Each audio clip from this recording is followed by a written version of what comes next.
सर्वेभ्यो नमः। देववाणी संस्कृतं यूट्यूब चलदृश्यं प्रति भवतां भवतीनांच हार्दं स्वागतम्। मित्रों, अष्टाध्यायी भाष्य प्रथमावृत्ति पाणिनीय प्राचीन व्याकरणम् अष्टमोऽध्यायः द्वितीयः पादः कक्षा संख्या 63 30 को आज पढ़ेंगे। 29 कक्षाएं हमारी हो गई हैं और 30वीं कक्षा ये आज पढ़ेंगे। चलिएगा, पुस्तक ओपन कर लीजिएगा मित्रों।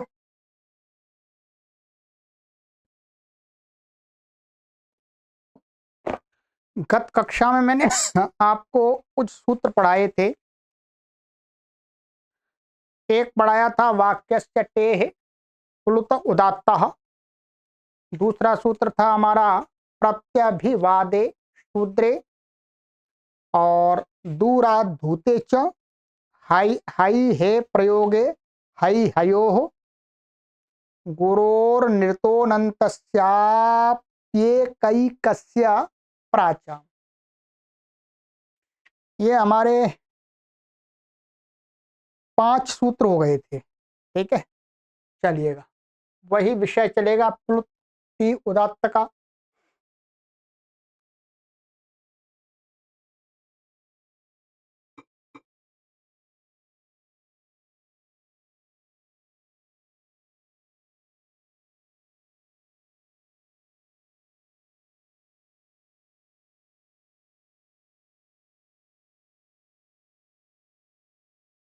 ठीक है, ये सूत्र हो गया। आइएगा, ओम अभ्यादाने, ओम अव्यपदम अभ्यादाने सप्तमी व्यक्ति एक वचनांत। अनुवृत्ति दी है इसमें प्लुत उदात्त पदस्य। अर्थ अभ्यादाने या ओम शब्दस्तस्या प्लुत उदात्तो भवति। अभ्यादानम प्रारंभः। ये उन सभी पाठकों के लिए, अर्थात जो सनातन संस्कृति से जुड़े हुए हैं, उन लोगों के लिए सूत्र बहुत महत्वपूर्ण है, उपयोगी है। अनेक लोग आपने देखे होंगे ओम, क्योंकि सनातन संस्कृति का ओम शब्द बहुत पवित्र है, प्रसिद्ध भी है, तो अनेक लोग ओम को प्लुत कर देते हैं। तो ओम का प्लुत कहां पर होना चाहिए ये सूत्र बता रहा है बस। ठीक है, ये कहता है कि अभ्यादाने, अभ्यादान का अर्थ होता है प्रारंभ। इन्होंने यहां पर इसका अर्थ कर दिया है प्रारंभ। वैसे प्रारंभ वास्तव में ये है कि जब कोई वेद पाठी मंत्रों का स्वाध्याय आरंभ करे, मंत्रों का स्वाध्याय, क्योंकि प्राचीन काल में वेद स्वाध्याय की परंपरा थी, अथवा उपनिषद को भी वेद का भाग माना गया है। तो जब वेद पाठी अथवा वेद का स्वाध्याय करने वाला व्यक्ति वेद के मंत्रों का आरंभ करता है, तो उसके आरंभ में ओम शब्द को बोल करके उसे प्लुत करना चाहिए। हर मंत्र के साथ नहीं है, वैसे स्वाध्याय का है, स्वाध्याय के प्रारंभ में ओम कहना चाहिए और अंत में इति कहना चाहिए। तो उसी का ये कहते हैं कि अभ्यादान माने स्वाध्याय के आरंभ में जो ओम शब्द का प्रयोग है, ओम शब्द प्रयोग करें तो उसको क्या कर देना चाहिए, उसके ये इसको प्लुत कर देना चाहिए। ओ को प्लुत कर देंगे तो कैसे लिखा जाएगा, ऐसे लिखा जाएगा ये। ठीक है, कुछ लोग इसका ये भी अर्थ करते हैं अभ्यादान का कि यज्ञ के कर्म में, माने यज्ञ कर्म के आरंभ में, यज्ञ कर्म के आरंभ में जो मंत्र बोले जाए उसमें ओम लगा करके उसको प्लुत कर देना चाहिए, उदात्त कर देना चाहिए। ये दो ही हैं वास्तव में। अब यदि हम अकेले ओम शब्द का ही प्रयोग कर रहे हैं, ना वेद के मंत्रों का स्वाध्याय का कोई विषय है, ना कोई यज्ञ से संबंधित विषय है, तो हम जब ओम का प्रयोग करेंगे तो वो किसी सूत्र से प्लुत प्राप्त नहीं है। जैसे आर्य समाज के अंदर एक परंपरा चल पड़ी है कि वो कहीं पर भी ओम लिखेंगे तो ऐसा लिख देते हैं, क्या ओम ऐसा लिख देते हैं। अब ये ऐसा प्रसिद्धि भी हो गई समाज में कि आर्य समाज का ओम है, जबकि ये ओम तो किसी का नहीं है। ओम तो किसी का नहीं है। वैसे जैसे पौराणिक लोगों ने इस प्रकार से ओम को लिखना आरंभ कर दिया, वैसे ही अब आर्य समाज के लोगों ने इस प्रकार से लिखना आरंभ कर दिया। ना तो इसके लिए कोई ऐसा सूत्र है अर्थात विधान करने वाला कि ऐसा ओम लिखा जाना चाहिए, क्योंकि ये किसी लिपि का वर्ण ही नहीं है। और ये जो कुछ आर्य समाज के लोग, कुछ क्या सभी लिखते हैं प्राय करके, जो व्याकरण आदि के विद्वान नहीं है, तो वस्तुतः ये गलत है। अकेला ओम हम लिखेंगे, हमारे किसी के प्रारंभ में ही नहीं है भाई। जो झंडा होता है उस पर ओम लिखते हैं तो ऐसा लिख देते हैं। अब उनको कोई पूछे कि आपने इसको प्लुत कैसे कर दिया, तो कोई उत्तर नहीं है, अर्थात कोई शास्त्रीय प्रमाण नहीं है। अब धीरे धीरे धीरे धीरे ये क्या हो गया, रूढ़ हो गया, गलत ही रूढ़ हो गया। अब इसकी तरफ कोई ध्यान ही नहीं देता। अब जैसा लिखा जा रहा है उसको वैसा ही एक्सेप्ट कर रहे हैं लोग, परंतु पाणिनि व्याकरण के अनुसार वो गलत है। यदि हम शास्त्र की परंपरा का निर्वहन करना चाह रहे हैं तो फिर हम कहीं स्वाध्याय अथवा यज्ञ कर्म से भिन्न प्रयुक्त जो ओम शब्द है उसको प्लुत नहीं कर सकते। सीधा सा मैंने समाधान दे दिया है, ठीक है। तो यहां पर जैसे ये बता दिया इन्होंने, ओम अग्नि, जैसे ओम अग्निमीड़े पुरोहितम, तो ये क्या हो गया, प्लुत भी हो गया, उदात्त भी हो गया। लंबा खिंच जाएगा थोड़ा यह, ओम अग्निमीड़े पुरोहितम, इस प्रकार से। यहां पर इन्होंने लिख दिया प्रारंभ से अभिप्राय वैदिक मंत्रों के प्रारंभ से। वैदिक मंत्रों के ये इन्होंने अपनी तरफ से लिख दिया है हिंदी में। बाकी टीकाओं में ऐसा नहीं मिलता है कि मंत्रों के प्रारंभ, अर्थात प्रत्येक मंत्र के प्रारंभ में नहीं है, अर्थात आरंभ में जो मंत्र बोला जाएगा उसके आरंभ में है। हर मंत्र के आगे ओम को आप प्लुत करेंगे, वो इसका विषय नहीं है, ठीक। तो बस ये है, बाकी तो कुछ नहीं है। प्लुत का 3 का यहाँ पर निशान लगा दिया है, अंक लिख दिया है। ये यज्ञ कर्मणि, ये लुप्त षष्ठ्यंत निर्देशा यज्ञ कर्मणि सप्तमी व्यक्ति एकवचनांतम समास। यज्ञस्य कर्म, यज्ञ कर्म क्रिया, यज्ञ कर्म तस्मिन् यज्ञ कर्मणि, षष्ठी तत्पुरुष, ये षष्ठी तत्पुरुष समास।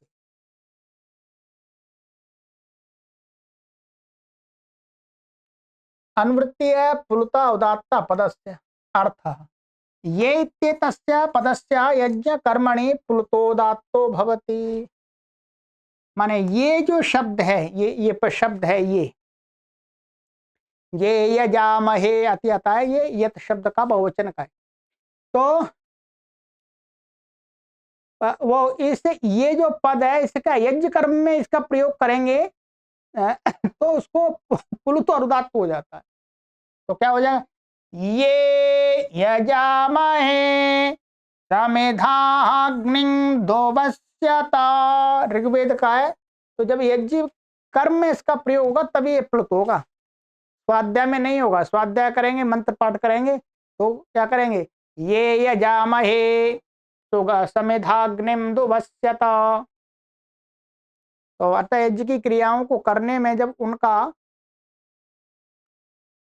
प्रयोग किया जाता है, साथ में मंत्रों का उच्चारण किया, तो वहां पर ये मिलेगा, ये तो हो जाएगा। अब यहां पर ये लिखा हुआ है, श्रौत यज्ञ कर्म में याज्ञा जिस मंत्र से आहुति दी जाती है उसके आरंभ में ये यजामहे बोला जाता है। यज्ञ की क्रिया ये तो आप पढ़ेंगे श्रौत आदि यज्ञ में, तो ये कहते हैं जैसे समिधाग्निम दुवस्यत, ये तो इसके आदि में वो पूरा दो पद जोड़े जाते हैं, ये यजामहे, फिर मंत्र बोला जाता है। श्रौत यज्ञ कर्म में याज्ञा माने जिस मंत्र से आहुति दी जाती है तो उसके प्रारंभ में ये तो पद जोड़े जाते हैं। ठीक है,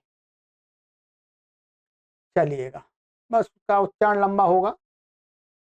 प्रणवष्टेः, प्रणवः प्रथमा व्यक्ति वचनांतम, टेः षष्ठी व्यक्ति एक वचनांतम।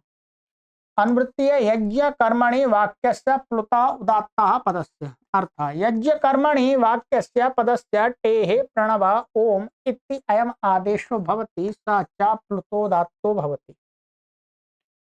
ये कहते हैं कि यज्ञ कर्म के वाक्य का जो अंतिम पद है उसके टी को, माने उसके टी को क्या हो जाता, प्रणव, प्रणव माने ओम आदेश हो जाता है। टी ओम इत्ययम आदेश, और वो क्या हो जाता, प्लुत और उदात्त हो जाता है। अब देखिए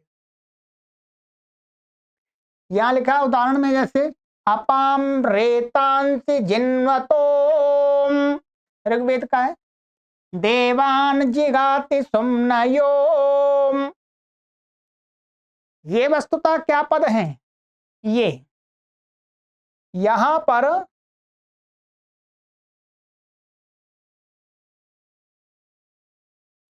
ये जिन्वती है, क्या है, जिन्वती, जिन्वती क्रियापद है।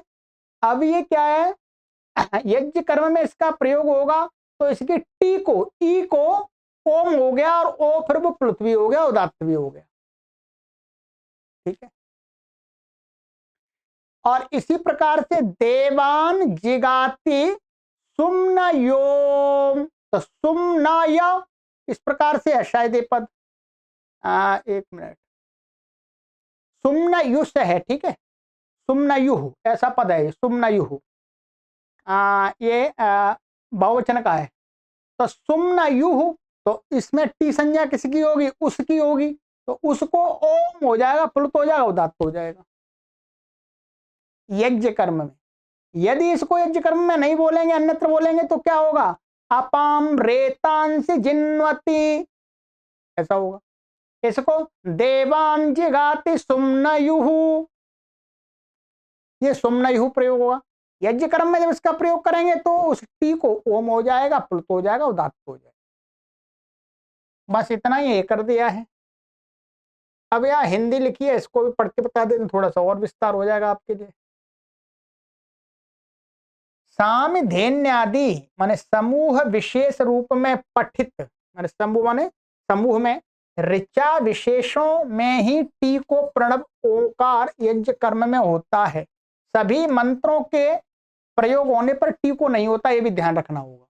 ठीक है, अतः सभी मंत्रों के अंत में टी को ओम करके यज्ञ कर्म में बोलना अवैदिक क्रिया है, ऐसा समझना चाहिए। कहीं कुछ लोग बोलते होंगे, उसका इन्होंने खंडन किया है कि ये सूत्र ऐसा नहीं करता। कुछ विशेष ऋचाओं का समूह है, उन्हीं ऋचाओं के अंत में टी को ओम आदेश होता है, प्लुत होता है।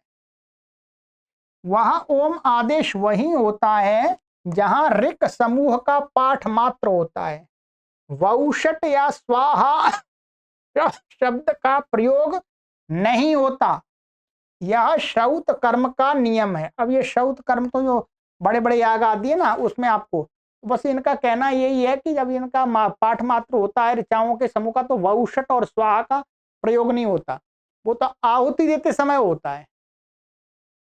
क्योंकि यज्ञ में स्वाध्याय भी चलता है, ऋचाओं का गान भी होता है। ठीक है, यह शौत कर्म का नियम है। जिन्वती में इकार टी है एवं सुमनयुस में उस, अतः इन्हीं को उदाहरणों में ओम हो गया। जिन्वती की सिद्धि पूर्व दिखा आए हैं। वैसे जिन्वती की सिद्धि से हमें यहाँ कुछ लेना ही नहीं है, तो इसलिए जिन्वती के टी भाग को देखना, ई को बस। ठीक, चलिएगा, तो ये हो गया। अब आ जाइएगा आगे, इसी से ही जुड़ा हुआ सूत्र, याज्ञान्तः। याज्ञान्तः प्रथमा व्यक्ति एकवचनान्तं समास है। याज्ञानामन्तः, याज्ञान्तः षष्ठी तत्पुरुषः। अनुवृत्ति टेः यज्ञ कर्मणि वाक्यस्य प्लुत उदात्तः पदस्य।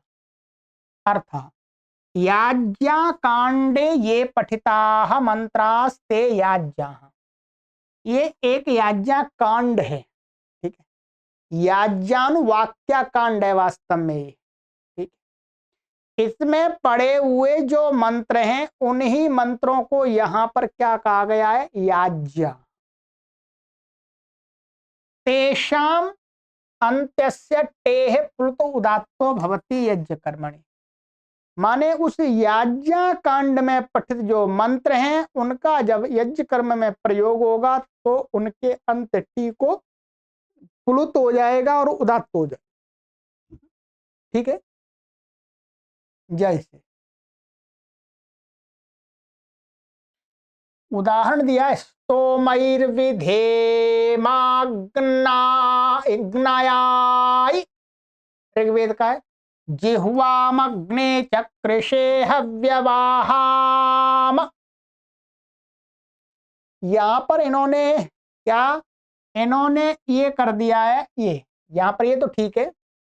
यहां पर काशिका में जो उदाहरण दिया है वो यहां पर ये दिया है, इसे इनके स्थान में ये दिया है। आग्नये अग्नये माने तो मईर विधेम अग्नये, ऐसा दिया है। यहां पर इन्होंने एक सूत्र लगा दिया है, जिस सूत्र को हम आगे पढ़ेंगे। परंतु काशिका में देखा मैंने, तो काशिका में वस्तुतः ये जो ये वास्तव मूल शब्द क्या, अग्नये है। क्या है, अग्नये। तो अग्नये माने स्तोमैर विधेम अग्नये, अका सवर्ण दीर्घ हो गया, अग्नये चतुर्थी का रूप है। तो ये इस टी को प्लुत होना चाहिए, ए को ए ऐसा होना चाहिए। स्तोमैर विधेमाग्नये। परंतु एक सूत्र आगे आ रहा है, ये अब आज की कक्षा में नहीं, ये कल की कक्षा में पढ़ा जाएगा। कल की सूत्र है हमारा ये ए 107, कल की या परसों की कक्षा में, हो सकता 2 कक्षा होगी। तो एचो प्रग्रह्य दूरा वो अदूराधूते पूर्वस्यार्धस्यादुत्तरस्येदुतौ। अभी मैं पूरा आपको नहीं समझाऊंगा, वहीं समझाऊंगा। बस ये कहता है ये वाला सूत्र कि अंत में जो टी होता है उसमें यदि एच का अर्थ क्या होगा, ए ओ आई औ वर्ण हो, तो उसको क्या हो जाता है, आदेश हो जाता। माने उस ए को, ये जो ए है इसके 2 भाग करेंगे, क्योंकि ये संधि अक्षर है। इसके 2 भाग करके कहते हैं कि इसका जो पूर्व वाला जो आधा भाग है, क्या पूर्व वाला जो आधा भाग है उसको तो आ हो जाता है। इसके 2 भाग कर लेंगे काट के, तो उसको पूर्व वाले आधे को आ कर देंगे और वो कैसा हो जाएगा, प्लुत हो जाएगा। वो आगे वाला सूत्र कर रहा है। वैसे वस्तुतः उस सूत्र पर ही ये उदाहरण दिखाना चाहिए, तो यहां तो यही दिखाना चाहिए था, परंतु मैं आपको समझा रहा हूं। और कहते हैं कि जो बाद में इसका आधा भाग बचा उसको, यदि ए है या आई है, तो उसका जो आधा भाग बचा है उसको क्या कर देना चाहिए, ह्रस्व ई कर देना चाहिए। और यदि ओ या औ है तो उसको पहले वाले आधे भाग को आ हो जाएगा और बाद वाले आधे भाग को ऊ हो जाएगा ह्रस्व। इसलिए यहां पर ऐसा उदाहरण दिखा दिया, तो मईर विधेमाग्नायाय।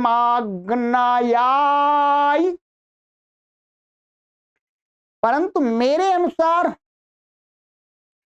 और काशिका के अनुसार यहां पर वो सूत्र नहीं लगाना, उस सूत्र के वहीं पर उदाहरण आएंगे, यहां उसको ऐसा ही प्लुत करना चाहिए और काशिका के अंदर ऐसा ही दिया है, आप देख सकते हैं। अब इन्होंने शोधन नहीं किया है, ठीक है, क्योंकि इस सूत्र को लगाएंगे, ये सूत्र लग रहा है यहां, तो इस सूत्र की दृष्टि में वो सूत्र असिद्ध है। वो सूत्र जहां करेगा वहां देख लेंगे, परंतु यहां तो ये सूत्र हमें कार्य कराना है ना इसका, तो वस्तुतः यहां पर ऐसा ही उदाहरण करना चाहिए। माने तो मईर विधे माग्नाये। अब हो सकता है आपको और समझने में कठिन हो गया हो, पर मैंने वास्तविकता तो बतानी पड़ेगी ना। आप सोचेंगे ये ई कहां से आ गया, तो उसी सूत्र से करके कर दिया है, जो कि सही नहीं है, ऐसा ही होना चाहिए ए ये। अच्छा यहां पर कोई बात नहीं, जिह्वा मग्ने चक्र से हव्य, ये हव्य वा ऐसा था, हव्य वाहम, क्या था, हव्य वाहम था ये। एक मिनट,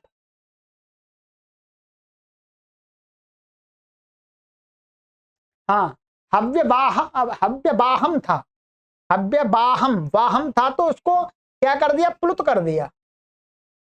अब यहां पर जो मैंने आपको बताया था, कुछ लोग इसको क्या है, इसको आप ऐसे भी लिख सकते हैं, ये दीर्घ के बाद में 3 लगा दिया, ये गलत हो रहा है वैसे। यहां पर वस्तुतः इनको ह्रस्व करके 3 का अंक लगाना चाहिए भाई, त्रिमात्रक ही तो है ये, तो ह्रस्व ने 1 मात्रक लगा करके उसको 3 लिखेंगे पीछे, तभी तो 3 मात्रा बनेंगी। कहीं यदि यहां पर ये दीर्घ लिख करके इन्होंने 3 मात्रा का अंक कर दिया, तो इसका मतलब क्या हो गया जी, इसका मतलब तो ऐसा लग रहा है कि दीर्घ 3 बार उच्चारण में 6 मात्रा वाला हो गया। परंतु ये लिखने का तरीका है, ऐसे लिख करके भी 3 मात्रक का ही बोध होता है, और इसको आप ऐसे लिखेंगे, ऐसे 3, तो ये भी त्रिमात्रिक का ही बोध होता है। लिखने में भेद दिखाई देता है, मैंने पहले ही बता दिया था। आपको कहीं पर ह्रस्व पर भी प्लुत लगा हुआ दिखाई देगा, तो कोई भेद नहीं समझना, उच्चारण तो वैसा ही है, त्रिमात्रिक ही है, ठीक। चलिएगा, अब यहां पर जो याज्ञांता दिया है उसके विषय में थोड़ी सी यहां पर चर्चा की है। ये दिखा हुआ है कि याज्ञा कांड में ऋचाओं के वाक्य समुदाय में याज्ञा मंत्र पढ़े हैं, तो यहाँ अंत ग्रहण से उसके समुदाय के अंत के टी को प्लुत प्राप्त होता है, अन्यथा प्रत्येक वाक्य के अंत के टी को हो जाता, ठीक, प्रत्येक वाक्य के अंत के टी हो जाता। परंतु यहां पर क्या लिया है इन्होंने, तो यहां माने वाक्य समुदाय, माने वाक्यों का समुदाय, ऋचाओं के अनेक ऋचाओं का जो अंतिम है, अंतिम जो पद है उसका टीको होगा, हर ऋचा का नहीं होगा, ठीक है, ये इन्होंने बता दिया। अंत पड़ा हुआ है, यहां पर टिप्पणी दी है इन्होंने, अन्य संहिताओं में याज्ञानुवाक्या मंत्र बिखरे हुए हैं, परंतु मैत्रायणी संहिता में ये जो 4, 10, 14 ग्रंथ के अंत में सब एक स्थान पर पठित है, यह याज्ञानुवाक्या कांड ही कहलाता है। ये याज्ञा वे मंत्र कहते हैं जिनसे श्रौत कर्म में यज्ञ आहुति प्रदान की जाती है, किया जाता है। तो ये बस ये, बाकी तो कुछ विषय, अब ये श्रौत कर्म का विषय है, गहराई से तो वहीं समझ में आएगा, और इसको गहराई से समझने की उतनी आवश्यकता भी नहीं है। ये वस्तुतः प्राचीन काल में जो यज्ञ प्रक्रिया मंत्रों के साथ में प्रचलित थी, जो आज जिसका बहुत कम दर्शन होता है, उस समय बहुत अधिक बाहुल्य से होता होगा, इसलिए व्याकरण को भी साथ में जोड़ा गया है। तो अभी तो आप इतना समझ लेंगे तो काफी है मेरे हिसाब से। बाकी तो फिर जाइएगा दक्षिण में, आप यज्ञों को देखिएगा, वो लोग उच्चारण करते हैं, वो लोग उच्चारण करते हैं, वो व्याकरण नहीं पढ़ते, और हम लोग व्याकरण पढ़ते हैं तो हम वो यज्ञ नहीं करते, वो वाला। दोनों तरफ की समस्या है। तो इसलिए अभी हम थ्योरी रूप में आपको समझा रहे हैं, प्रैक्टिकल समझना है किसी को तो फिर वहीं जाना पड़ेगा आपको, दक्षिण भारत में उधर ही होते हैं ये याग।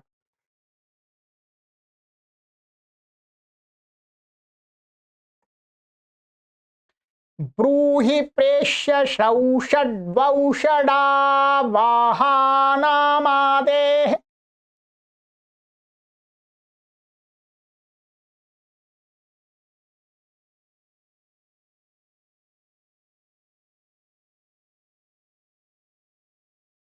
ब्रूहि प्रेष्य श्रौषड्वौषडा वाहानाम षष्ठी व्यक्ति बहुवचनांतम आदेः षष्ठी व्यक्ति एक वचनांतम समासा ब्रूहि इत्यत्र इतरेतर योग द्वंद्व। तो इसमें आप पद पढ़े हुए ब्रूहिश्च प्रेष्यश्च षट्च बहुषट्च आबहश्च आबहश्च आबहाः तेषाम आबहा नाम, इस प्रकार से हो जाएगा। अनुवृत्ति इसमें आ रही है यज्ञ कर्मणि प्लुता उदात्त पदस्य। अर्थ ब्रूहि प्रेष्य शौषट बहुषट आवह इत्येतेषाम् आदेः प्लुत उदात्तो भवति यज्ञ कर्मणि। ये जो पद हैं इनके आदि को प्लुत और उदात्त होता है यज्ञ कर्म में। यदि ये शब्द प्रयोग होंगे तो इनके टी को नहीं, अंतर टी को नहीं होगा, आदि वाले को होगा। जैसे इसमें ब्रू में ऊ को होगा, ए का होगा, औ को होगा, और औ को होगा, आ को होगा। ठीक है, ये सब यज्ञ कर्म संबंधी है। ठीक है,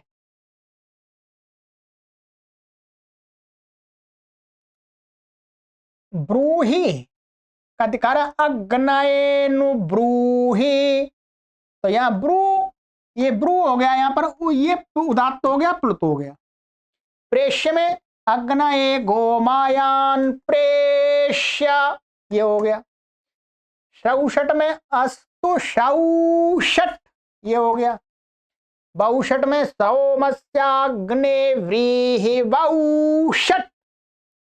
बहुत तेज बोलते हैं, हमने तो एक दो बार यज्ञ देखा है, बड़े वो याग बहुत तेज बोलते हैं, बहुषट पूरी तरह लगा देते हैं, मेरे से बोलना भी नहीं आ रहा, अब देखेंगे। तो ये वौषट आवह अग्निमा वह, तो यहाँ आ को प्लुत हो गया, अग्निमा वह।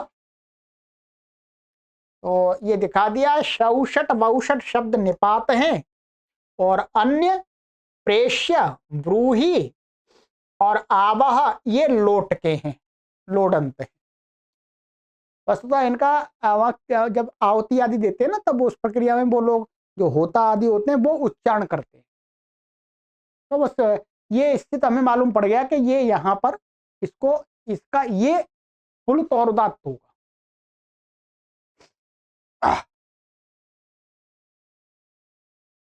अग्नित प्रेषणे परस्य च,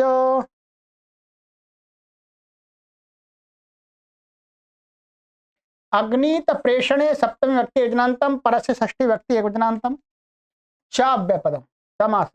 अग्निधः प्रेषणम, अग्नीत प्रेषणम तस्मिन् अग्नीत प्रेषणे षष्ठी तत्पुरुषा। अग्निध का प्रेषण, अभी ये बता देंगे अग्नित क्या होता है, उसका प्रेषण क्या, प्रेषण का मतलब प्रेरणा। अनुवृत्ति आदेः यज्ञ कर्मणि प्लुता उदात्ता, इनकी अनुवृत्ति आ रही है पदस्थ की। ठीक है, अर्थ अग्निधः प्रेषणे आदेः प्लुत उदात्तो भवति तस्मात् परस्य च यज्ञ कर्मणि। अग्निध के प्रेषण में आदि को प्लुत होता है, अंत को नहीं होता। आदि वाले वर्ण को क्या होता है, प्लुत होता है, उदात्त होता है। तस्मात् परस्य, और जो आदि वाला है स्व अच, उससे दूसरे नंबर का जो अच है उसको भी होता है प्लुत उदात्त। ठीक है, यज्ञ कर्मणि, यज्ञ कर्म में अग्निध ऋत्वक विशेष। अग्निध किसको बोलते हैं, अग्निध बोलते हैं वास्तव में एक ऋत्वक विशेष की संज्ञा है। तस्य प्रेषणम, उसकी, उसको लगाना, प्रेषण का अर्थ है प्रेरणा देकर के उसको कार्य में लगाना। तो प्रेषण, यज्ञ कर्मणि नियोजनम, अर्थात उसको ऋतुक विशेष को यज्ञ के कर्म में लगाना, कार्य करने के लिए, यह अर्थ हुआ। तो आशावाय, ओशावाय, तो यहां पर क्या आशावाय, ये एक पद है, तो इसका आदि प्लुत हो गया और उसके बाद वाला ये भी प्लुत हो गया। ठीक है, ऐसे ही ओ ये भी प्लुत हो गया, ये भी प्लुत हो गया, आदि वाला और उससे बाद वाला, बस यही है। अग्निद यज्ञ के ऋतुक विशेष की संज्ञा में नाम है, ऋतुक कई होते हैं ना उसमें। चलिएगा, ये हमारा थोड़ा सा यज्ञ संबंधी बात थी, वो समाप्त हो गई। फिर दोबारा प्लुत का तो चल ही रहा है। विभाषा पृष्ठ प्रतिवचने हे, विभाषा प्रथमा व्यक्ति वचनांतम, पृष्ठ प्रतिवचने सप्तमी व्यक्ति वचनांतम, हे षष्ठी व्यक्ति एक वचनांतम। समास, पृष्ठस्य प्रतिवचनम आख्यानम पृष्ठ प्रतिवचनम तस्मिन् पृष्ठ प्रतिवचने, षष्ठी तत्पुरुषा। पृष्ठस्य प्रतिवचनम माने किसी ने कुछ पूछा, उसका आख्यानम माने बोलना, दोबारा उत्तर देना, तो वो ही क्या होता है पृष्ठ प्रतिवचन। मैंने किसी को पूछा, उसने कुछ बताया, तो वो क्या हो गया, उसके द्वारा बताया हुआ प्रतिवचन हो गया, माने पृष्ठ प्रतिवचन हो गया। ठीक है, अनुवृत्ति इसमें आ रही है प्लुत उदात्ता पदस्य, अर्थ पृष्ठस्य प्रतिवचने प्रत्युत्तरे हे विभाषा प्लुत उदात्तो भवति, माने प्रत्युत्तर में यदि ही शब्द है, ही क्या है, ही को हे बना दिया है षष्ठी में, तो ही, तो ही अव्यय है, ही निपात अव्यय निपात, तो उसको विकल्प करके क्या हो जाता है प्लुत उदात्त होता है, और पक्ष में वैसे रहता है एक मात्रिक, तथा लंबा खिंच जाता है। तो ये क्या है, बोल चाल में भी हम देखते हैं, हम कहीं कहीं पर भी कुछ वर्णों को लंबा खींच देते हैं, अपने आप खिंच जाते हैं वो। अरे भाई, अरे भाई, इसमें अरे लंबा खिंच रहा है अपने आप। तो कहते ये हो गया। जैसे उदाहरण दिया, आकार्षी कटम देवदत्ता, किसी व्यक्ति ने देवदत्त को पूछा, भाई देवदत्त चटाई बना दी क्या? तो देवदत्त उत्तर दे रहा, उसका प्रत्युत्तर दे रहा, आकार्षम ही। अब देखिएगा, यहां पर जो प्लुत लगाया, किस पे, छोटी मैंने ह्रस्व ई पे लगाया है, है? तो इसका कोई नियम नहीं है वास्तव में, मतलब दोनों प्रकार से देखता है। जैसे यहां ऊपर वाले सूत्र में लगा रहे थे, अभी समझा देता हूं मैं आपको। जैसे यहां पर क्या लगा रहे थे प्लुत, यहां पर दीर्घ पर लगा रहे थे, जबकि यहां पर ऐसा भी लिख सकते हैं इसको, ये तो दीर्घ है ही, ध्यान रखिएगा, ओ तो दीर्घ ही है, ओ तो दीर्घ है ही, उसका ह्रस्व है ही नहीं। अब ये शा, तो इसका मतलब ये होता है कि ओ ये त्रिमात्रिक हो गया। ठीक है, अब यहां पर आप ऐसे भी लिख सकते हैं श्र, और यह सत्रिय तीन का अंक, और फिर आगे वय, तो भी वही अर्थ होगा, उच्चारण वैसा ही होगा, श्रा श्रा, बस तीन लिखा होना चाहिए, इसका मतलब त्रिमात्रिक है बस, लेकिन दोनों प्रकार से मिलता है। ठीक है,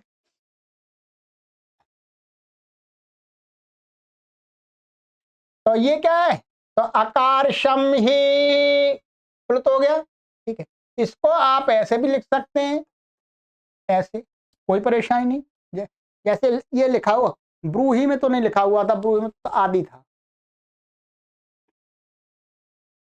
ये हो गया।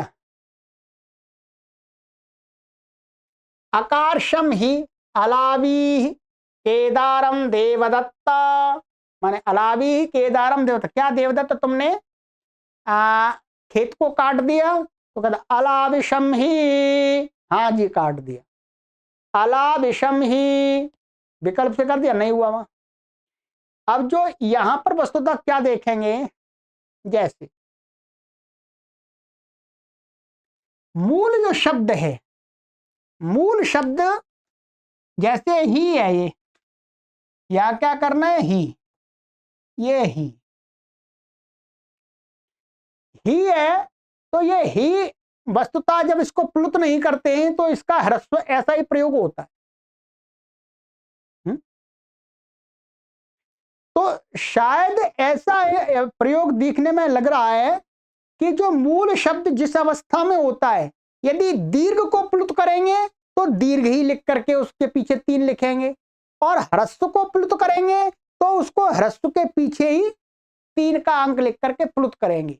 तो इनसे यही बात निकल के आ रही है सामने, यही बात निकल के आ रही है।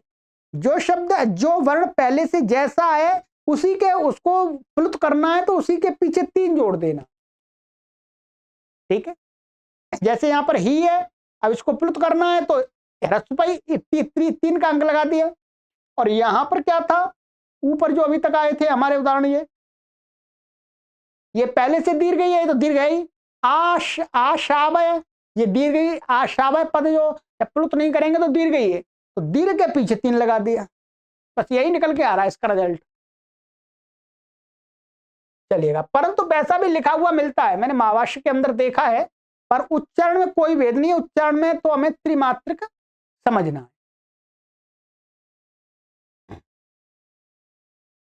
ये हो गया।